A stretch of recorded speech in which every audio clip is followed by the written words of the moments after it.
Toastmaster baby.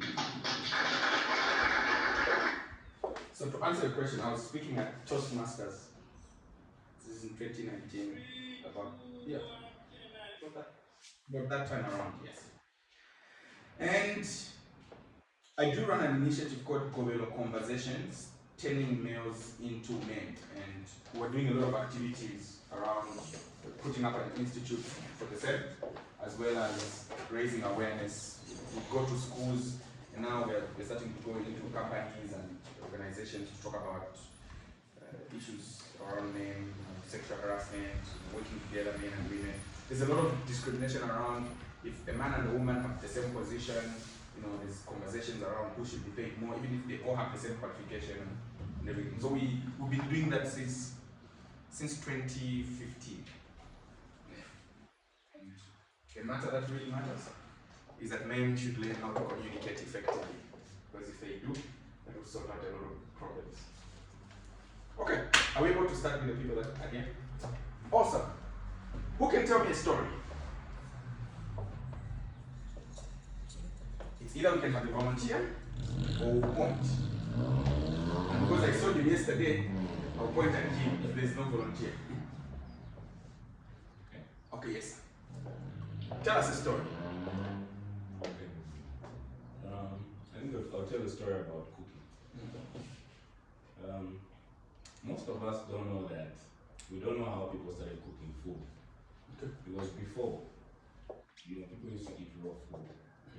You'd kill a cow, slaughter a cow, just eat it raw. But because of the dangers of other animals, the animals that were dangerous to human beings, you'd have to light up a fire to protect yourself. So it so happened that one day when this gentleman was deep in the bushes, he lit up that fire to protect himself, while he was eating. But then in the process, he dropped a piece of meat onto that fire, on that flame. And he couldn't touch it with his bare hands, couldn't reach the fire with his bare hands to get the meat. So he decided to look for a stick. But by the time he was able to get a stick and pull that meat out of the fire, it had already cooked, it was roasted. But he had no other food, so he said, you know what, maybe let me just try and eat this meat. And then when he tried that meat, when he took his first bite, he had the shock of his life. He was like, wow, so it actually tastes better when you roast it, when you cook it. And that's how people now began to cook food, and here we are to be able to cook our food. Interesting.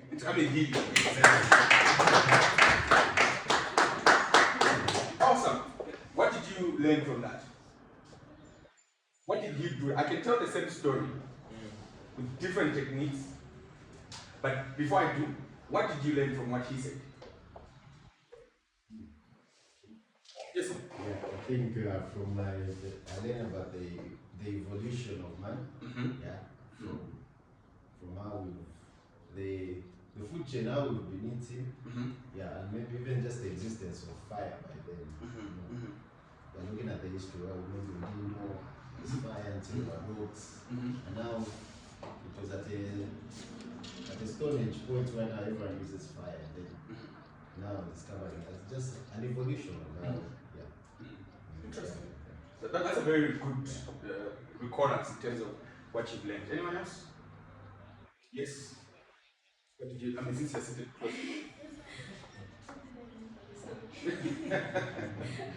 Okay. I think I would also go back to the same point of Joseph. It's mostly evolution. From the stone age to where we are now.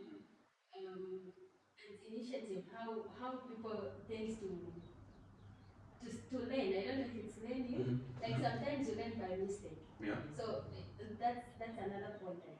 That is what I would have preferred that be highlighted. And I'll tell you how he would have highlighted it. Yes, you want to say something? Oh, okay. Okay. Yes. Actually, that's the point that came across to me. Like, really, I think nothing really happens by mistake, and there's always a reason behind why things happen the way they happen, and also there's a lesson. Yeah, because a mistake can lead to something good, but then even if that event isn't so good, you could always have a lesson out of it. Yeah, so I think there are really mistakes, Interesting. That's a very good way to ask. You can ask that rhetorical question when you're talking.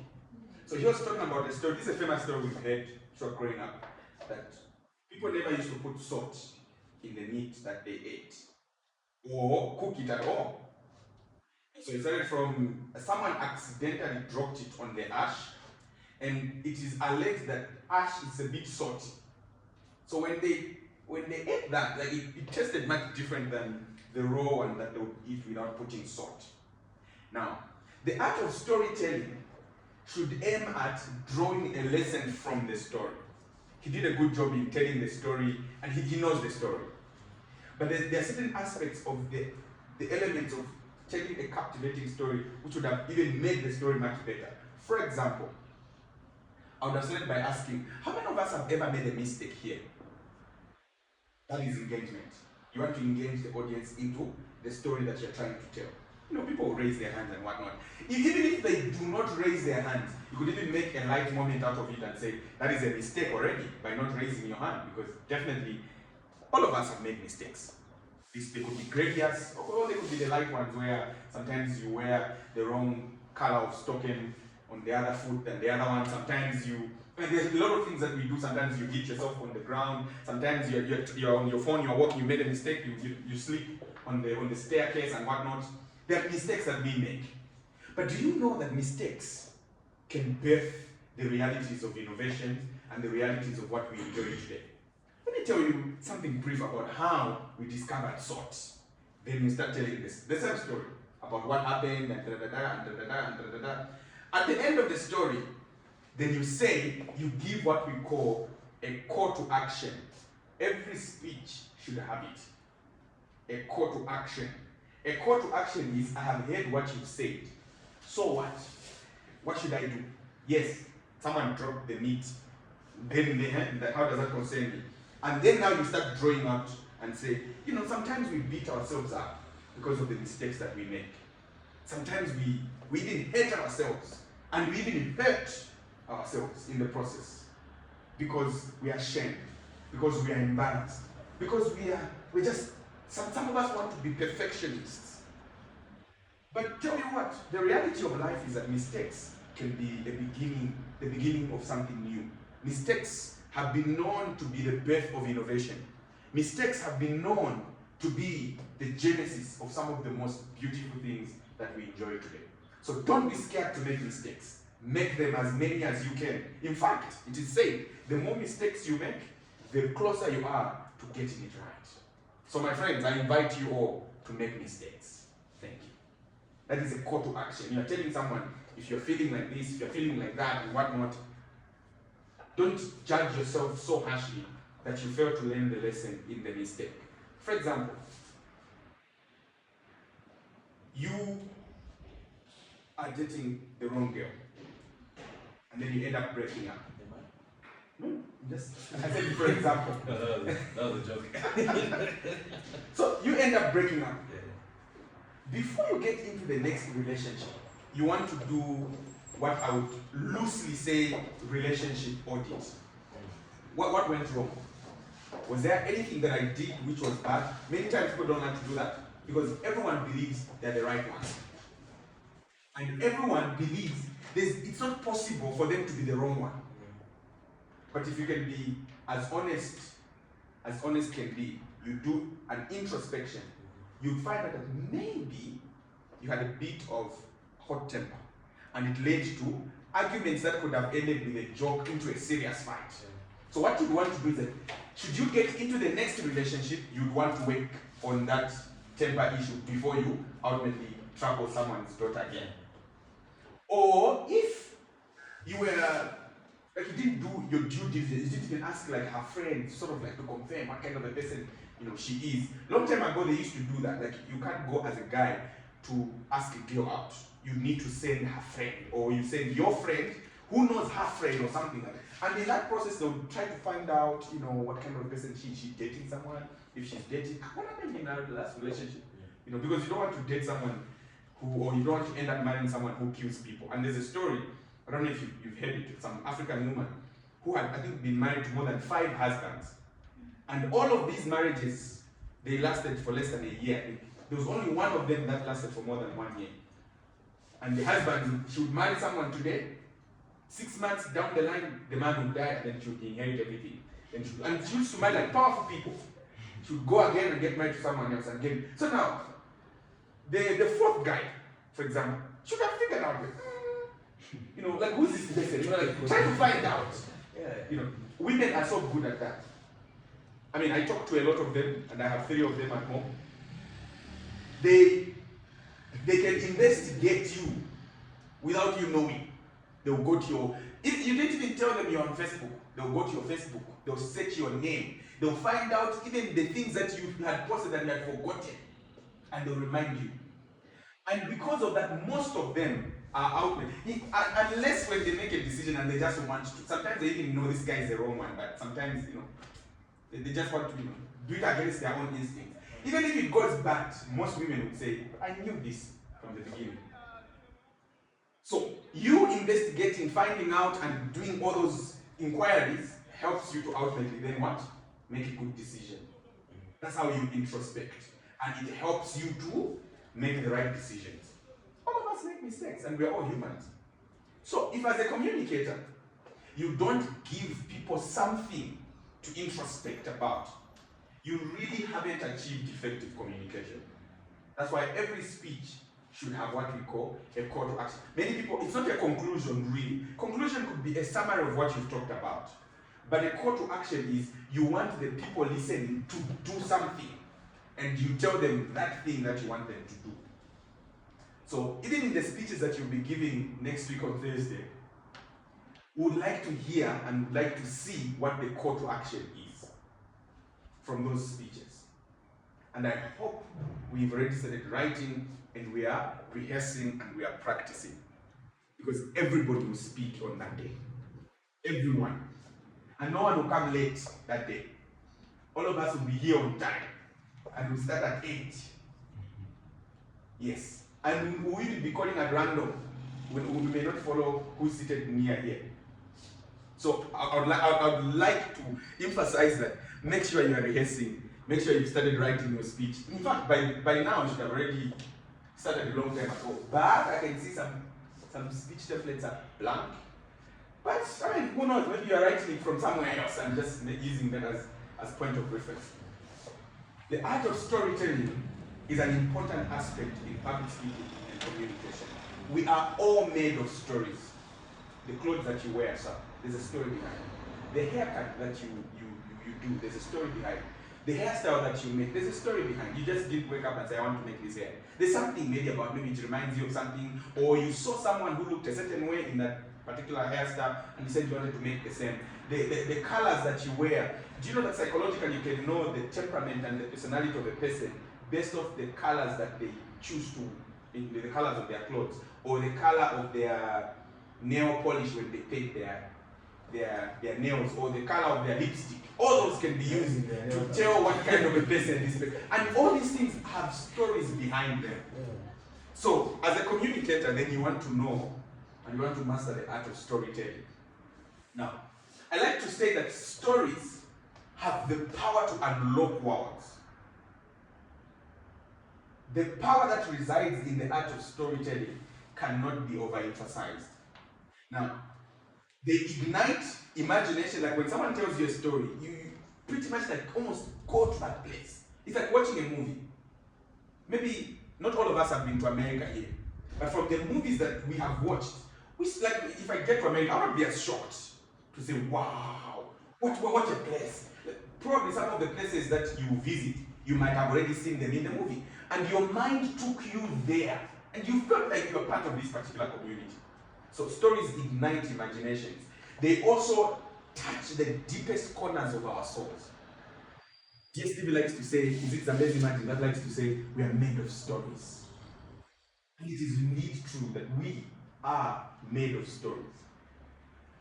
The kind of food you decide to buy, there's a story behind it. In fact, there are very few things that we choose out of our own accord. Very few things, if at all there is any. Because someone out there engineers the experience that you buy into. And they use stories. They may not come and tell you, once upon a time, there was this person. No, they might not tell it like that. Sometimes, they'll put it in a way that when you use this product, you become happy. Or you'll be happier. You're already happy, but you could be happier.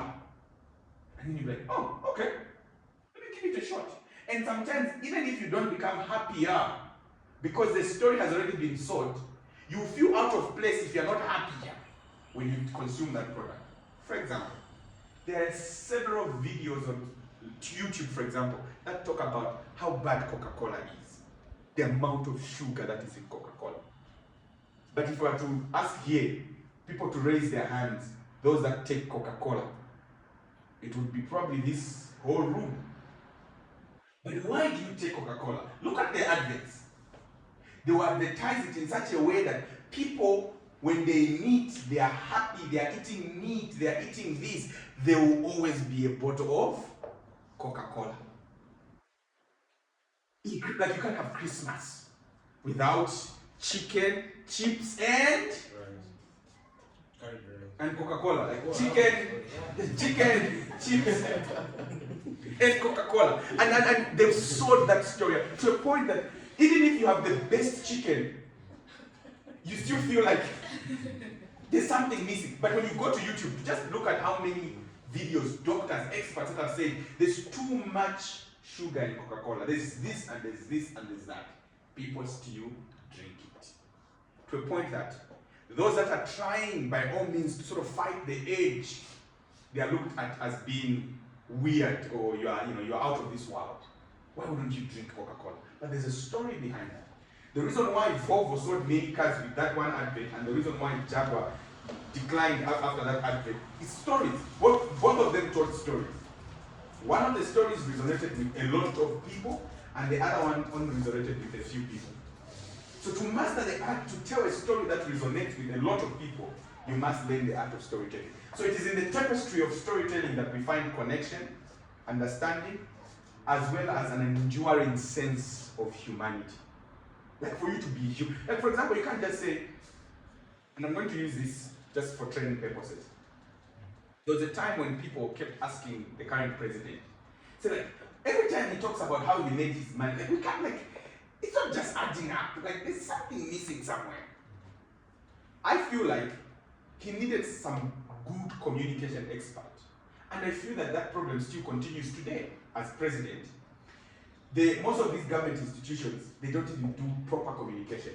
And even as the government itself, most of the things that we know, like it takes people that sort of like either know people that are in government or those people that have like personal interest as to find out some of these things, to get to dig deep for themselves.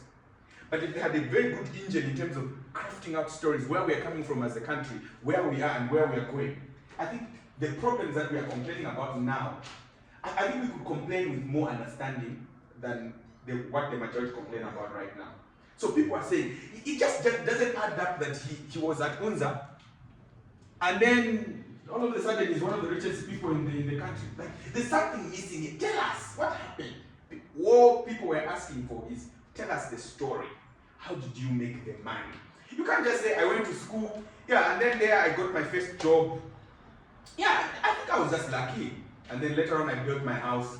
Like, Chief, what did you mean? Like, how did you get a job? And how much were you getting there? And how did you manage? I mean, there were a lot of other people that were getting as much as you were getting, or even more, but they don't have as much wealth as you. Like, what happened? So when you learn how to craft a story properly, people believe it and they see you as a human being. And I believe for most years that's why he was not winning. Because people saw the story that the money that he has was stolen from selling the mines. I would not want to think that the person who was not in government was making big decisions to sell the mines. I would not want to think that. But the people that were telling the story that he did crafted the story so much that people believed that he was, like it almost felt like he was the president and there was one deciding, we are selling this mine, we are selling that one. But all he was doing was a consultant. And we needed that to come out clearly in the story of how he made. For example, he would have talked about, like he would have even run a campaign of how I made my first 1 million kwacha. He would have talked about, after graduating from UNZA, what job did he get? How much was he getting paid? What did he use that much money to do? And that thing that he did, how much money did it make him? And then you can reach it at a point in a story where you say, and then the rest is history. But let it make sense up to the point where you say the rest is history. You can't say, yeah, yesterday I showed up in the morning at work, and the rest is history. You haven't even told us anything. So tell us, okay, what happened when you came? I met Hannah, and Hannah was telling me something that really provoked my mind.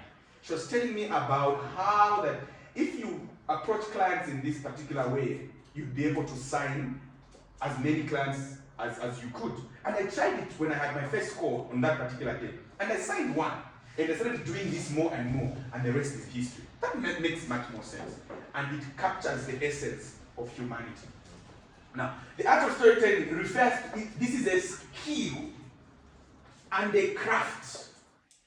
It is a skill, which means it's something you can learn. You don't have to be a born good storyteller. In fact, I like to say, great communicators are not born, they are trained.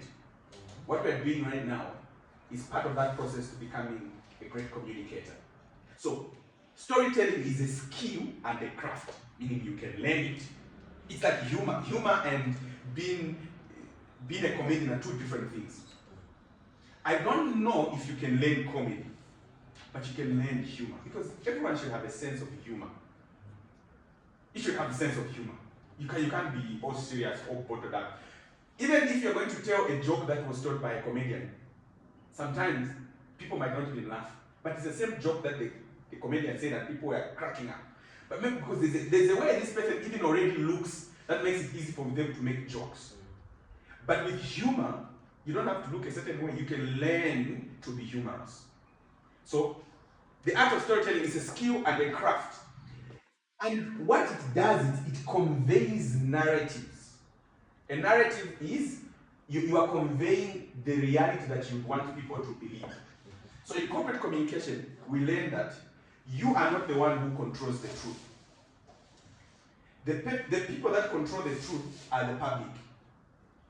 When a story, for example, if I get a video standing close to her and I post it on Facebook, people will control what truth that is.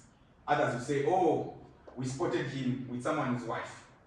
Others will say, oh, that's actually his sister, and she's the CEO of Bakatili, and these guys, they give jobs to each other. But that picture doesn't even say that.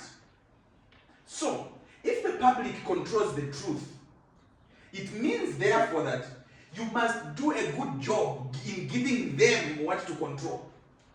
Because if you do a shoddy work, they will run with it. And by the time the truth comes, it might not even matter as much. That is the reason why, if you're a company's public relations officer or spokesperson, something has happened in your organization. By saying no comment, it doesn't mean you haven't given a comment. You have actually commented. And it's bad. It shows that you are hiding something by saying no comment, because the public knows something happened. What an effective communicator would do in that particular sense would be, he or she will tell the public what is known and then promise them to tell them what will be discovered later on. So I would say something like this: yes, we do acknowledge this thing happened at our organization, and what we know so far is that A, B, C, D people have been affected. But I'll give you more information as the information comes, comes on. That is what a good communicator will do. But if you just say no comment, a reporter will get that and say, a public relations officer of Bakatili denies knowing the reality of what is going on there. And then now you start fighting in correcting what they are saying, instead of you giving them the right information to run with. So, storytelling involves the ability to communicate ideas, experiences, as well as messages. So, if you went to Victoria Falls last month and you want to tell her to go and experience this, the way you tell the story will make her either want to go there or want to delay her going. What you're trying to do in you telling her is you're conveying an experience to her, and you are conveying a narrative. It's part of the reason why I think we don't receive as many tourists in Zambia. It's because we don't tell our experiences properly. But if you go to other countries, you see how how they're curating their narratives around visit Rwanda, visit this. Like if you haven't visited that place, you are missing out. And yet you could watch a video of someone from Europe who came to Victoria Falls and they made a video about it, they made some narration. You start wondering, is that the same Victoria Falls? Or is it a different one? All they did was convey the experiences and the narrative in a way that is appealing, and that's what you want to do in the story.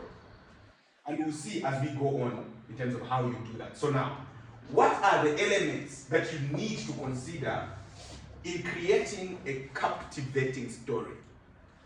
You know those stories that they used to tell us? Long time, once upon a time, they lived a man called Richard. Richard was a wealthy man, and he lived with his beautiful wife, and they had 5 children. Now, that story could be told in a different way without using once upon a time. And how you tell it will inform whether it will capture the audience's attention or someone will just scroll and go to the next thing. If I say, for example, have you ever been skinny and yet powerful? I would like to introduce you to Richard. At first glance, you wouldn't really think he's one of those powerful men in society, but it is until you get to his house that you would understand. Here's a picture. You're telling a story. Someone is more intrigued than just saying, once upon a time. It's the same content, it's the same story, but different delivery. So every story should have a plot.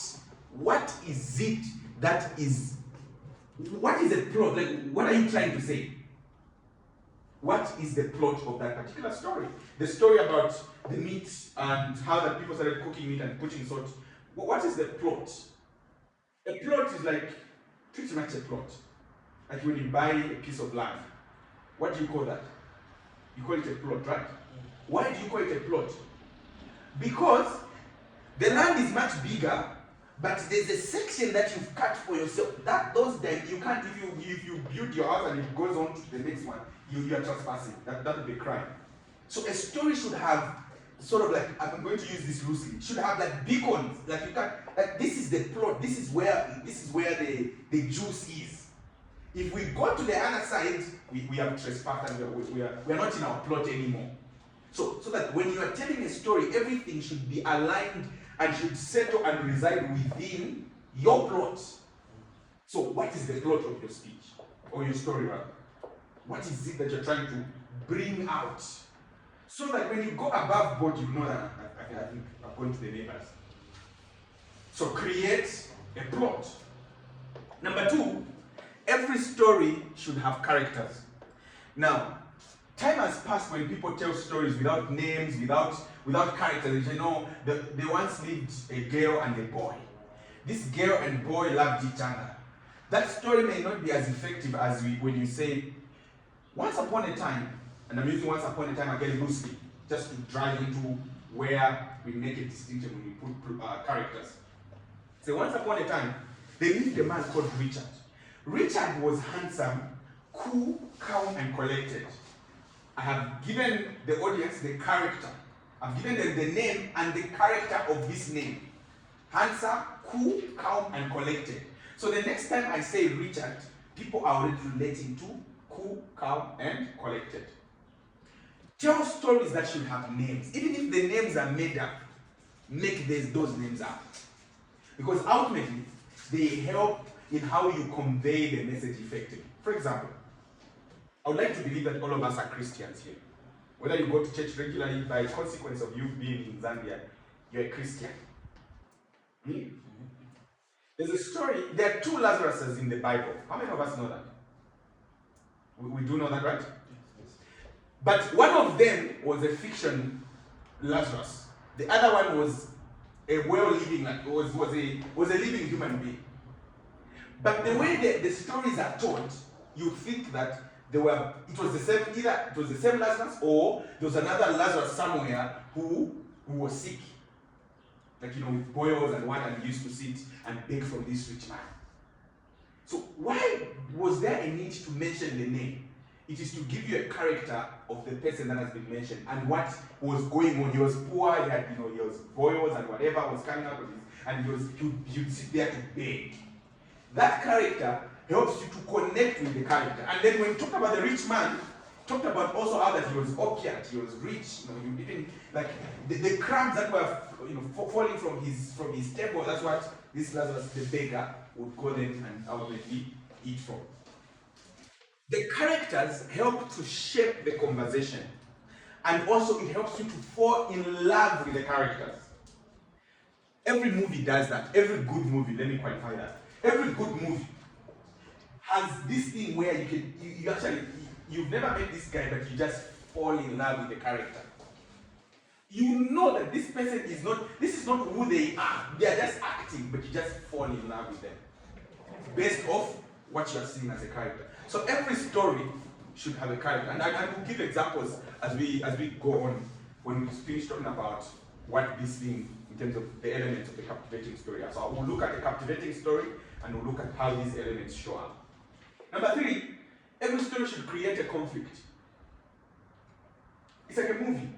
When you see the show, they're starring the lead actor, or should I say, maybe they'll show him as, it's like the Chinese movie, those kung fu movies. They show how that this guy used to be beaten, used to be bullied at school and whatnot, and then one day he met this old man who he gave water to and whatnot, and then he caught him by the side and said, "Son, I can teach you kung fu so that you can stand out, in the presence of your bullies."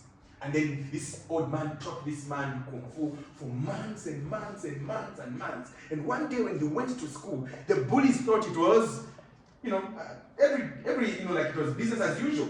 They bullied him, and then this day they were surprised. This guy was not moved, he was not shaken. They would poke him and he was not moving. And before they knew it, this guy had learned the art of kung fu and he beat them up. And that day began the legendary of his school days. Now, the conflict there is he was being bullied.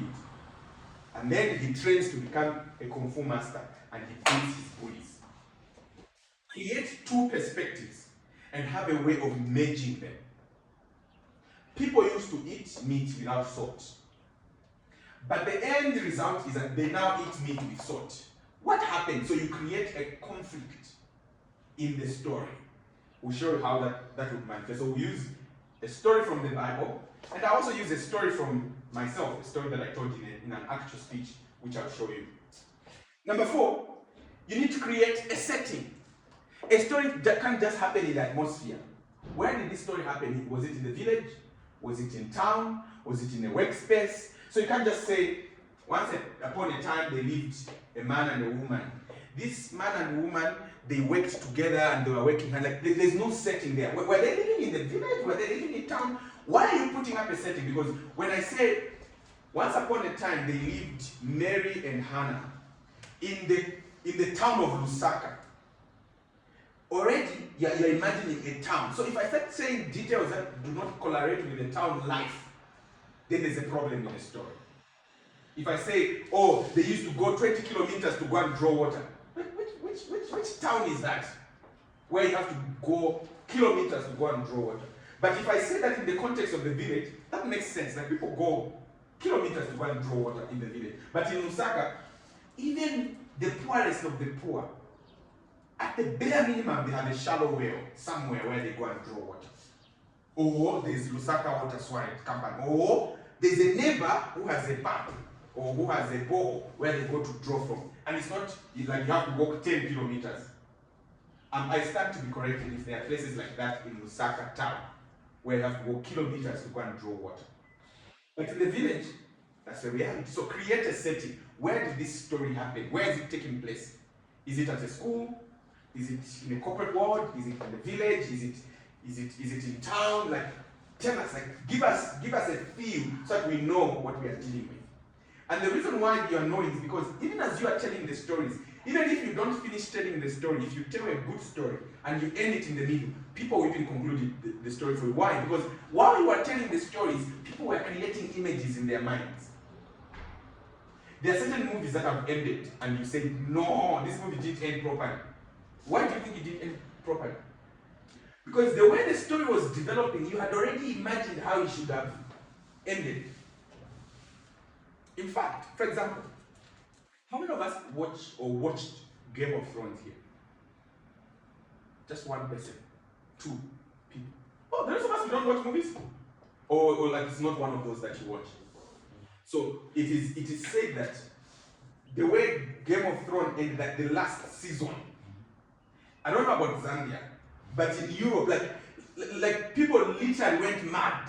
Like some people actually had to be taken for counseling, like for like therapy and what, like because of how it ended. People were so invested and they followed the story so well that it did not end as people expected it to end. And as a result, in fact, it is alleged that I'm yet to prove this, that the owners of Game of Thrones, they even had to pay some people off, like as a way of paying them back to do therapy because of how the movie ended. It affected people's minds. So why? Because people followed the story, the plot was good, the characters were good. There's certain characters that I hear, I've never watched it, but I hear that even when they were killed, like everyone was sad. Like, why? Because people had followed the character. The conflicts that were there, the plots and twists, like it would be called, the setting that it was shot in, like everything just made sense, and then someone just ended it abruptly. It affected people a lot and a great deal, and some people suffered mental health issues from that. That's how powerful storytelling can be. So when you create a good setting, you are providing for yourself an imaginary canvas for the people to fill into the blanks. In fact, if I was the one writing Game of Thrones, because the alleged reason why they didn't finish it properly was because the guy was writing, because it's their books. So the guy was writing the books, kept saying, I'm not ready to write the next one. And I'm tired. He's an old man. So the owners of the movies like, but we still, like, people want something. So they ended up going ahead without the book. So I didn't hear the book is not yet out or something. So if I was the one writing or producing Game of Thrones, I would even put like some sort of like a survey to ask people sort of like, how do you think this Game of Thrones should end? What do you envision as the last episode or the last season should be? People will give you different ideas, then you sit down with your writers and script writers, and then you coin out the best way from the feedback you've gotten from the people, so that it doesn't ultimately end up, because people were invested, and you can't say the way it ended was a perfect way. No, they messed it up. So that's how powerful you can tell a story that people fill in the blanks. Even when you're telling someone, like someone asks you, where did you go yesterday? And you're giving the account of where you went. If the story is not matching up, the person wasn't there where you were, and they'll tell you, no, you are lying. That's not what happened. But I'm telling you what happened. So create a setting, and of course, create a theme. Is it a romantic story? Is it an action story? Is it a suffering, a success? What is the theme of the story? So that even the words that you decide to use will be in line with the theme of the story. And of course, you need to have a point of view. Every story should have a point of view. You can't just tell a story for nothing. What is your point of view of that particular story? Number 11 here. Of course, the language that you choose to use, the style of the language. If you're talking about a romantic story, you can't use hard words. Use some flowery words. We'll be able to see that when we play a video. The next one is you need to be able to create some suspense and some surprises. Your story should not be predictable. It's part of the reason why at one point Nigerian movies were so boring to watch.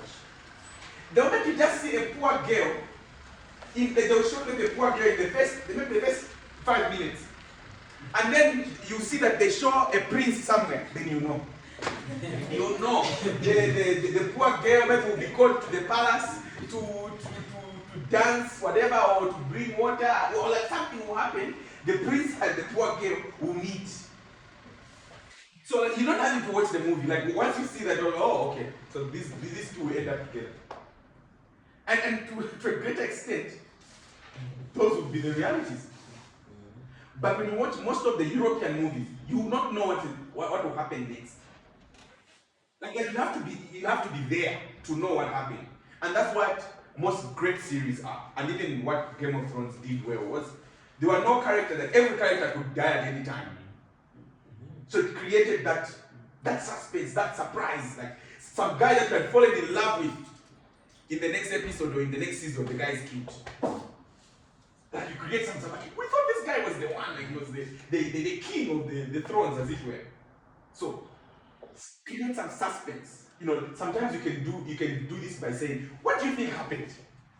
Or can you imagine what happened? You are creating some suspense, and then sometimes you create a story that would require the people to answer in the affirmative, and then you respond in the negative. Here's an example. This guy says, when I walk home, I always find my son writing on the walls. And one day, I tell my son, stop that, you're grown up, you shouldn't be writing on the walls. And then he ran to his mother and he cried. The next day I went to the office. I came back. I found him writing again. I told him, can you stop doing that? You're embarrassing me as your father. Again, he ran out. He went to his mother and he was crying. The third day, I went to work. I came back. I found him writing again. This time, in fact, he was even looking at me while he was writing. He was even looking at me and smiling. And then this time around, I said, come here, Sonny.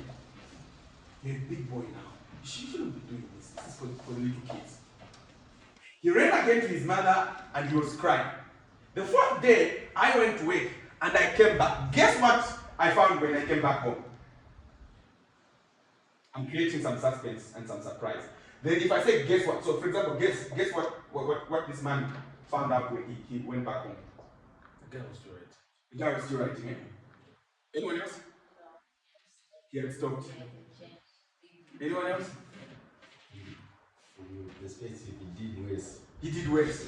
So you can see that there are different ideas based from the same story. But then I can create a suspense and say, when I come back home this time around, guess what? He was not writing. Because the first 3 attempts, it was how I was talking to him that contributed to him continue to write. But the third time I talked to him, because I spoke to him in a sense of responsibility, he learned from that and he wanted the desire to be called a big boy. And he never wrote again on the wall. So you create some suspense and surprises. And of course, your story should have some emotional impact. There's one time when I was in debates where I had to pretend to cry to make a point and to drive some emotional impact. And here's something that I said something in these lines. It was at that time when the sensitization on HIV and AIDS programs, on condomize and whatnot, those things were coming up. But in most traditional settings, people used to shun away from those sensitizations. So we were given a motion to drive an awareness to the communities. And the debate motion was, the sensitization on HIV and AIDS has fueled up the spread of the pandemic. So we had people that were proposing, which means they were agreeing that the more the sensitization, the more the spread. And then I was on the opposing team. I was saying, no, in fact, the more the sensitization programs, the less the spread of the pandemic. So I started my debate point with this. I said, at dawn, I heard a sad song. At noon, I heard crying voices. And in the evening, I see him taking him to the mortuary because he had a world of pain, a world of trauma, a world where tears have replaced excitement. That's the world that we live in today. Only if he had taken heed to the advice to condomize, he would have escaped his early demise. Then I went in to talk about how that the sensitization programs are helping in reducing the spread of the pandemic. So I had to pretend sort of like, as though I was crying. And of course there was no person I heard of dying, and I made up the story, in essence. But it was to drive and create some emotional impact, because death is a universal experience. Either you will die, or I will die, or someone you know will die, or someone you don't even know and it will be known to you that they have died. And everyone can relate to that. So when you say certain things that people can relate to, you are creating emotional impact. So your stories should be around things that people can easily relate to. People can relate to love. People can relate to relationships. We are all a product of relationships here. Either those that worked or those that didn't. We've all loved before. Whether it's a girlfriend, boyfriend, or you've loved a brother, a sister, we've all experienced some form of love. We've all suffered at one point or another. And we've all enjoyed some success of one level or another. Even if that success was able to cook rice, and those long time ago when we were poor, eating rice with soup, like you just cut tomatoes, you put cooking oil and you make soup and you put in the rice. Oh, that was an achievement. Just that. But now that's even boring. Because the kind of color that you give to rice now, you could use spices. You could actually use a certain kind of rice that is already flavored. But at that particular point, when we ate that, we felt some sense of achievement. And those would only be eaten on special occasions, like Christmas. Only. Because New Year is not really highly celebrated in Zambia. Like, there are no people that will go out of their way to celebrate New Year. But Christmas, it was a big deal. Or during those days when you have independence celebrations in schools, they would cook, they would make, I don't know how, those of you that went to town schools, maybe this might not be a reality. And those of us that went to village schools, you find they didn't bring cows, they would kill, goats, they would prepare jiwantu and all those things. And people would celebrate and they would eat. That felt like some sense of achievement. And there are many people that could relate to that. So you create some setting. And of course, every story should have what we call a resolution. What then? That's the call to action I was talking about. We're here. So what should we do? So what? So every story should answer that question. The so what? Now let's tell ourselves the story before we ultimately conclude shortly. How many of us have heard the story of the lost son in the Bible? The lost son. The prodigal son. Is everybody? Okay, so sir, tell me what your point of view from that story is. The first time you heard it, or when you hear the parable of the prodigal son, what comes to your mind? Like, what's your point of view from that story? For me, it was one, you can go astray from God, but if you come back, He's willing to accept you, despite what you went through, what you did, like all is forgotten. You will be able to accept you back into His fold, and you continue your life. Wonderful. Anybody else? I have spoken. Have you spoken to Nessa? She hasn't spoken. Yes. And her. Like when you hear that story, what comes to your mind?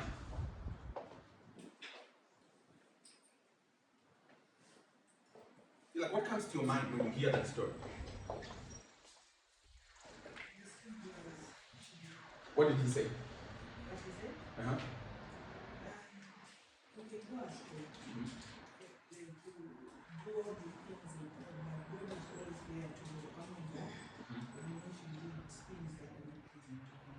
Interesting. What if I told you there's a different point of view from the same story? My point of view from the story is that it is not the issue of those that have gone astray and they've come back to church. It is those that remain in church that are a problem. They make it difficult for people that have strayed to come back. And how do we see this? Is from the brother's response, the elder brother, when he had heard that the brother has come back and the father was excited. In fact, the Bible even says the guy refused to go and celebrate with them. Because he says, me, I've been here working with you. You've never even done any party for me. And this guy even squandered your money, and now here he is. It's the same story, but I can decide to draw out a point of view. So you can tell, all of us in this room can tell the same story, but we can have different point of views. that shows effectiveness in your communication. Number two, when we look at the plot of this particular story in the Bible, the plot is that people can go away from the sight of God. In the context of they can backslide, they can be misled, they can sin against God. But God is always willing to welcome them back if they decide to come back. That is the plot. You can sin, you can backslide, you can fall, but if you come back, God will welcome you back to Him. That's the plot. So every other detail that you tell is to support the plot. The fact that he went, he suffered, he misquandered his monies, he even started eating what the pigs were eating and all that, it is to support the fact that you can come back home and the Father is willing. That is the plot. So if you now start saying other things that are not part of that plot, it distorts the whole story. So your plot should be solid. Number two, when it comes to characters, it tells us that there are two brothers. There was one who was extravagant, and there was one who was more reserved and sort of laid back. And it tells us how that one day the younger one went to the father and tells him, I want part of my share. And the father obliged and gave him part of the share. So it gives us the two characters, even when by the time it says, and the elder one was in the field when he saw people, like he heard some noise, there was music playing, and they asked one of the servants, what's going on? And narrated to him that, oh, your brother is back and da da da da da da. So you have those two characters. It's not just there were two boys that lived. You have they've gone as far as to give us the characters of these two young ones. There's the young one and the elder one, and their characteristics, each one of them. And because of that, we can easily follow through the story. For example, the story of the Good Samaritan. Jesus told that story to answer someone who asked the question, who is my neighbor? And then he told the story, said, one day, there was a man who was walking from place A to place B. Along the way, he was attacked. And now instead of giving us characters of the people that passed him on the road attacked, there's a pastor, if I can paraphrase, a pastor who passed there, just looked at him and said, oh yeah, too bad, and went. There was another person of his same tribe who passed there and looked at him and said, oh yeah, this is sad, and passed. And then says, and then came a Samaritan. Now, the reason why he said the Samaritan was because Samaritans were known to be at loggerheads or their enemies with the kind of the people that was beaten, or the guy that was beaten there. And this Samaritan helped this guy and what he took here and blah, blah, blah. And then later on, then he asked the question, so who do you think was being a neighbor to this guy? And everyone was saying, the Samaritan. Why? Because even if you did not know this guy, he still helped you. So now, what is the resolution? Anyone is your neighbor. Whoever you come in contact with is your neighbor. So love your neighbor. So there are characters there. There's a conflict there. The person is beaten and someone has come on the road and they've seen someone is down. What do you expect they should do? They should call the police, call people to help. But the first conflict we see is that the person just looked at him and passed. And he says then another second one comes and then okay, definitely the second one should be able to do something. Also, the second one just looked at him and passed. Then the third one comes. And it was he that then ultimately took care of him. So there's a conflict there. What is the plot? The plot is take care of the people that you encounter. Those are your neighbors, not the people that you stay next door to. So everything that was saying about him, taking care of him being beaten, it was part of the plot to support the resolution, which is the call to action of love your neighbor. And who's your neighbor? Anyone. So you're my neighbor, sir. Yeah. By virtue of us having this encounter, you're my neighbor. So that resolution gives then ultimacy to the conversation around the guy who was beaten. It was a story. Again, another point, Jesus tells the story of the talents, and he talks about the characteristics of the persons that were given these talents and what they did with them. And the plot was utilize what you've been given in a good way. It's not that the guy who was given 1 coin, he lost it. No, he didn't. He actually brought it back the way it was given to him. So the plot is not that you should keep what you've been given. No, the plot is utilize genuinely or utilize graciously or utilize well the things that have been given to you. And then he tells a story to demonstrate and to maintain this particular plot. And of course, at every end of the story, there's a resolution, which is a call to action. Now, how do you sort of like keep a good art of storytelling in one-on-one conversations? Number one, you have to keep the story relevant. Don't tell a story which is not relevant to what you're talking about. You want to tell someone about the business that you do here. Maybe you want to cite one example of a client that you helped with your solution or that engaged your services and it helped their business. You want to tell that particular story. How do you tell that story? You have a plot, you have a character, and you have what? You have put up some points to support the plot. So for example, you could say, well, when we just launched Bakatili in Zambia, about 20 years ago, there was this company. This company used to, you may not even want to mention the name of the company, but you can say something like, this company deals in logistics and what. They used to have a problem with their books. And every time, ZRA would pounce on them and what. So one day, our director was talking to a friend and bumped into this particular guy and they told him about what we do. And they decided to engage us to prepare their books or to audit their books or to do the things that you do. And just a month after that, it so just happened that ZRA again was coming to their offices because they had become a usual suspect. But this particular time around, everything was in place and ZRA was impressed. And that improved their compliance with the authorities as well as improved the running of their business. And with that, that is what we are able to do with your business.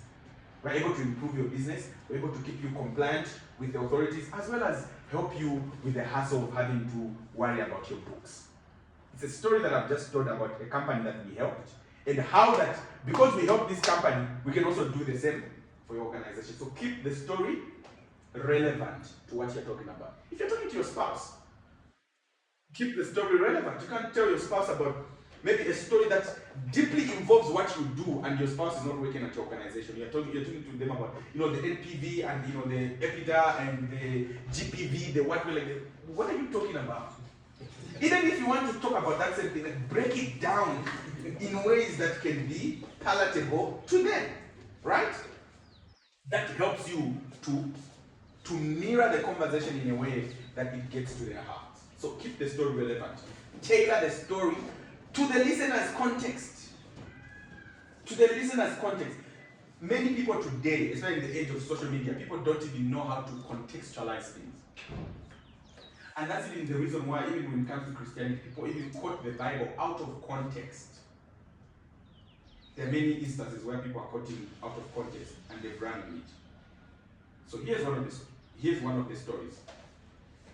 I don't know if you've heard of the challenge, we listen, but we don't judge. Okay, it seems the others are not on social media. Okay. So are you on social media? Yes, sir. Are you on TikTok? Precisely? No. Okay. So this is more apparent on TikTok. So when we were coming here today, there was a discussion on radio how that some nurses in Zambia were doing the same challenge. We listen, but we don't. And it is alleged that there's some nurses that were saying, so when they say we listen, we don't judge, then you say the thing that you did which you do not want other people to judge you on. So it is alleged that there's this nurse who say, we listen and we don't judge. Working in the hospital, I've once used one injection for 10 people. We listen, you don't even have to react. We listen and we don't. So now, if you understand the context, like you can't say that on a platform like social media. The context is different. You can do the challenge as a nurse, but decide to say information that is relevant to the context. Maybe you'd say things like, as a nurse or working as a nurse, I had to study, I had to spend sleepless nights just to memorize one topic or something like that. But people are saying, in fact, on radio, the presenters were saying, maybe the authorities should be involved here and you start investigating these people. Maybe they were really doing these things for real? You know? Someone comes up and says, we listen and we don't judge. I remember one time, I actually heard this on social media. Again, it was so embarrassing. No, this nurse, no, we were preparing a patient for surgery. So, and the patient was male, and this person who was saying this was a female nurse. And said no, and then we had to shave the male patient. We listen and we don't judge. Like, even culturally, the context doesn't just allow. And then you have your professional standards that you are held to. So it's not relevant to the topic. You can decide to be goofy, to joke around and whatnot, and decide to say the kind of information that is contextual to what social media is. It's just a fun place to be. But then you start giving out information like, oh, I've used the same needle to inject 10 people, and they didn't know. We listen, and the people are even smiling. And I can assure you that those people might actually get in problems. Yeah, big problem. Because it is even alleged that they actually deleted the video, I think, when they noticed that it was getting much feedback. But people had already taken screenshots, in the world of screenshots. People had already taken screenshots, and someone called on the radio to say, I'm calling upon, is it what? The Zambia Nursing Council. I'm calling upon them to investigate these people. Now imagine you had a job for 5 years. It was a good job. And then you compromise it based off a social media challenge. So keep it relevant and be contextual. Be concise also. There's some people, they're telling you a story that you want to tell them, let's just go to the end, like what happened? Because this person is not concise enough. You're not engaging the audience enough to spike interest for them to listen to you. Even if they are spiked to listen to you, it is said that a good dancer leaves the stage while people are still applauding. When you go overboard, then you've ruined it. So be concise. Don't tell stories that, like, make sure the punchline is among the first things that you say. That will help you to colorate your story. And of course, include some emotions. You can't be saying something that sort of like demonstrates that there was some element of happiness and then you look sad. Or you want to talk about some of the awards that you've won as an organization in the work that you do, and you don't even look happy. Then the client, it's either you're telling me that a lie or you don't like the job that you do. And people are able to pick up on these things. So include some emotions, because human beings are all emotional, both men and women. And yes, men also do cry. So put up some emotions there, and of course engage with some questions. How many of us have experienced this? Even when you go to a client, if you're a good salesperson, you don't immediately go to start pitching. You start asking questions to the client. Oh, what kind of business do you do? What are some of the issues that you usually face in this particular line of business? The more they're telling you what they're telling you, the more it helps you to craft a story. Oh, there's actually a client that we also helped who had the same issue, and we helped them to do A, B, C, D, and it helped them like that in their business. So make sure you include questions, and also use visual language. Visual language. Your language should make someone want to see what you're talking about. And of course, you need to be able to pause for effect. I would like to go home, for you to go home and practice this. When we come next week, this is part of the first thing that we're going to look at. So the challenge is, you will tell a story. This would be like between 30 seconds and 40 seconds.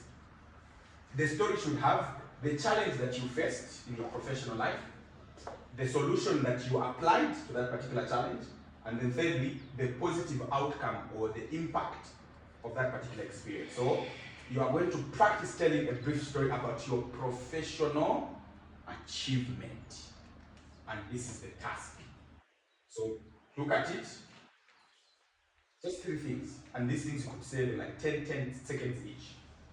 Within 30 seconds, you should be able to have a good story. And then we'll give feedback on how you did on that particular story. So I would prefer, next week is our last week here. So I would prefer that we come quite early, and then we start like early enough before the official start. And then we should be able to build up something in that particular respect. So the challenge you faced, the solution applied, the positive outcome and its impact. So you're going to use the things that we've talked about how to tell a captivating story to tell us about this. And then we'll give you feedback based off that particular story. We've all captured this. Okay, so there's just three elements: the challenge you face, the solution you apply, as well as the positive outcome and its impact. Once you do that, you'll be able to place yourself positively. So, as we conclude, one of the ways that you can start the art of storytelling, you can start with the personal stories. Every one of us have stories. How you grew up, what your mother, your father used to tell you, what you observed from your neighbors' places, you going to school. There are personal stories that we have, and we can always start from there. Number two, you can find also your inspiration. Some of us are inspired by movies. Some of us are inspired by songs. Some of us are inspired by books. Find what inspires you and use that to ignite your spirit of the art of storytelling. Number three, identify your audience. There are some audiences that you can't tell certain stories to. So identify your audience so that you are not offside, as it were. And of course, practice active listening. Every day people talk, and the information they give you, you can make fantastic stories out of them. The time that I've been here, I can make a story about the things I've been hearing from all of you, contributing, the building itself. I can make up a story from the building, the people we met, and the experience itself. Yes. So as you continue to do that, you are crafting for yourself an art that is going to help you to get to what we call effectiveness in storytelling. And effectiveness in storytelling entails engaging and captivating. It entails connecting at emotional levels as well as inspiring action. You want people to do something. Effective storytelling enhances understanding and people remember what you say. Effective storytelling sparks imagination. Like you go to a place where you can imagine. That's why people were mad that Game of Thrones didn't end as expected. And of course, it builds connection and trust. People trust you just from the story that you've told. And if it's not connecting, they will distrust you based off the same story that you've told because it's not adding up. And ultimately, it makes messages more memorable when you tell them in a context of a story. So I'll show you a video of me speaking, and that's what we're going to end with. Yes, then we'll ask. I'll just tell you I'll just show you the part where I tell the story. Oh yeah, you have something coming up, right? Yeah. Okay. So we have 4 minutes above time.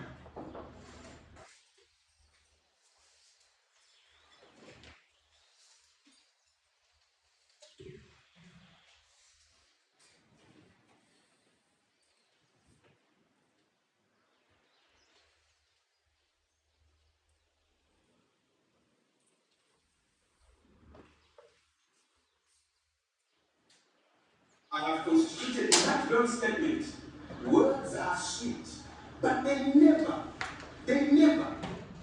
So I was speaking on the topic, words are sweet, but they don't take the place of food.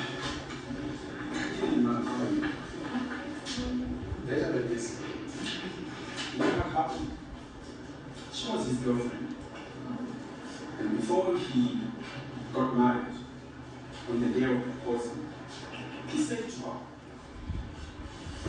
"You are beautiful. Your eyes sing melodies of life when they look at creation. The slightest thought of you is an easiest interpretation in the melanin of the black people. Other females literally dissolve in the brilliance of your beauty and are quickly sent into oblivion, making it easy for me to see." And as he was saying, he reached out to his pocket and got the obvious in this sense, a small box, and put it before her and posed the question, "Will you marry me?" With a smile and not a tear in her eye, she said to him, "Do you wake now? Have you factored out a tangible future for us?" And being a guy, he says, "Don't worry, we'll figure it out and we'll cross the bridge when we get there." I said, "You don't understand my point. I will not enroll to a future which is uncertain." And putting her hand on his cheek, She says, Daddy, words are sweet, but they never take the place of food. We didn't feel it was right.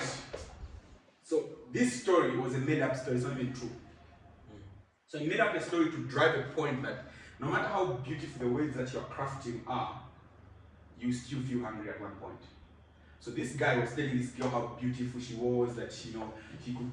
So the next time I told this story, of course there are a lot of things that I changed about the story. I even added some more words because, like I said in the first session, feedback is very important every time that you speak. So he was telling her, you are beautiful, you are all this, and then the girl said, but do you work? Do you have a job? And the guy says, no, don't worry, we'll cross the bridge when we get there. And the girl said, but I can't subscribe to a future which is not certain. Because words are sweet, yes, you're very romantic, but we can't eat romance. And then now I went on now to talk about how that some of us sometimes we keep ourselves in the state of failure because we keep fantasizing the reality that we are not working towards. Because if we just keep talking and we don't apply our hands, there's nothing that will happen. My grandfather's name is Monga and my name is Oli. Thank you. So we'll check the questions next week. So we've done 1 hour, 7 minutes. I hope we'll have the task ready, and I would encourage you to have your speech ready by Tuesday next week. Because on Thursday, we're presenting all of us to speak. Please tell those that are not here. As long as they got this folder, everything that they need is there. And yeah, it will be goodbyes, and we would hope to meet again and again and again. And preferably, we'll do subject to confirmation by your management.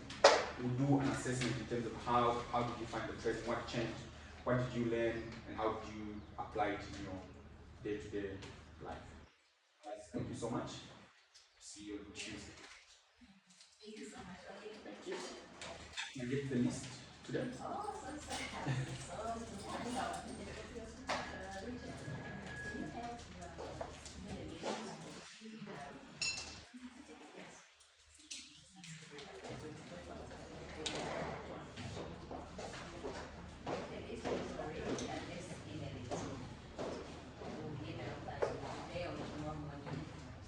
Tomorrow, what?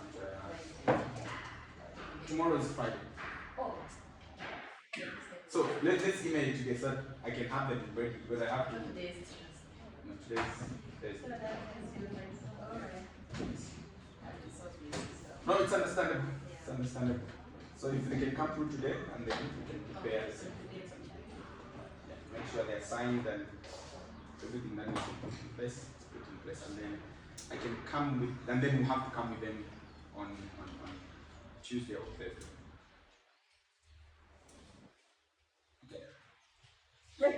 Thank you so much. Thank you. All right.